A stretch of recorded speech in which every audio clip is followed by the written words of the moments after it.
young people today do not want to follow the predictable career path that the 70s or 80s kids did.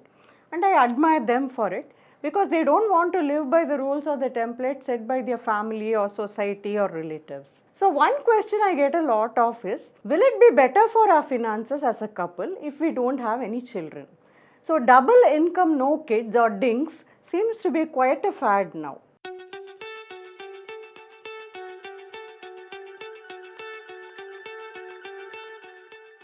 In this episode of Question of Money, I'll be talking about the financial implications of being a DINK couple. So when I ask people why they want to be a DINK couple, the answer I get is that bringing up children is very expensive. So today even preschools and international schools charge a few lakhs in fees per year. Then you have to send the child for undergrad education abroad and perhaps a postgrad degree in some Ivy League college, and all this costs a few crores. But the truth is that these are all a matter of the choices you make. There are many CBSE schools out there which don't charge a few lakh in fees. There is no compulsion to send your children abroad for undergrad or postgrad, and there are pretty good colleges in India. So if you make these choices, you can keep the education affordable. So don't make money the reason why you take a decision on having a child or not having a child. Not all decisions in life are financial decisions. So you could take a decision late in your career to move back with your parents because they are old. You could be having a promising career in the US and think of coming back to India. These are emotional decisions that are in keeping with your value system. Money has very little to do with it. But having said all this, let me talk about the financial implications of being a DINK couple.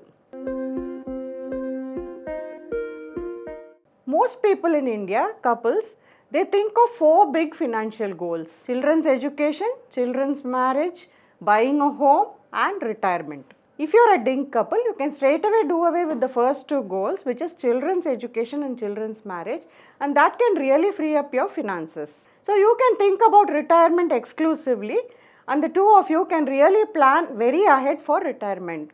Now many people make the mistake of focusing wholly on their children in their 20s and 30s, and they start on their retirement fund only in their 40s. This makes it a very hard ask to get to the corpus that you need. Research in India shows that you need 30 to 33 times your living expenses at the time of 60 in order to get through your retirement. This is a very tall ask, but it is easier if there are two of you earning and saving towards it.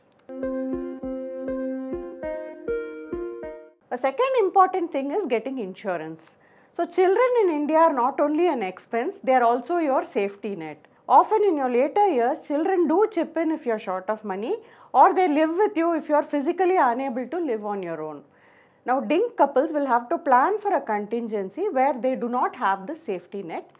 Therefore, it makes sense to have an adequate insurance cover. To maintain the lifestyle that you both are used to without one of you being around, you need to have term insurance for both of you separately.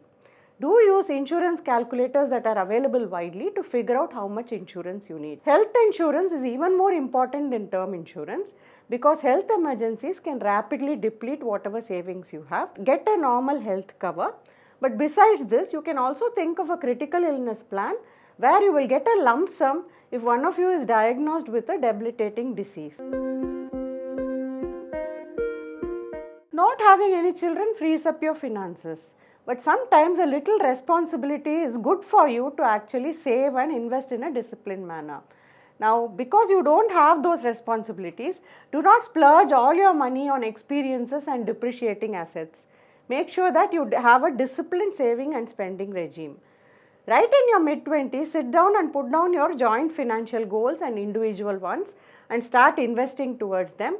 Develop the habit of saving before you spend by setting up NPS accounts, SIPs and RDs at the very beginning of your career.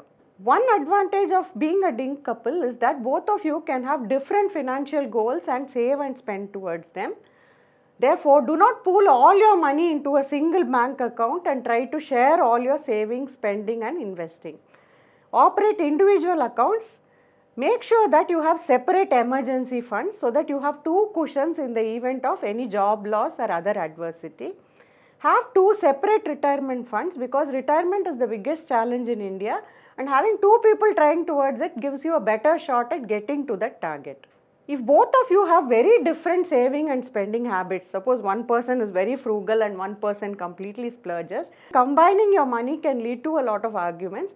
So separate them and manage only household accounts jointly. This can not only save you a lot of money, it can also prevent all arguments that you are likely to have.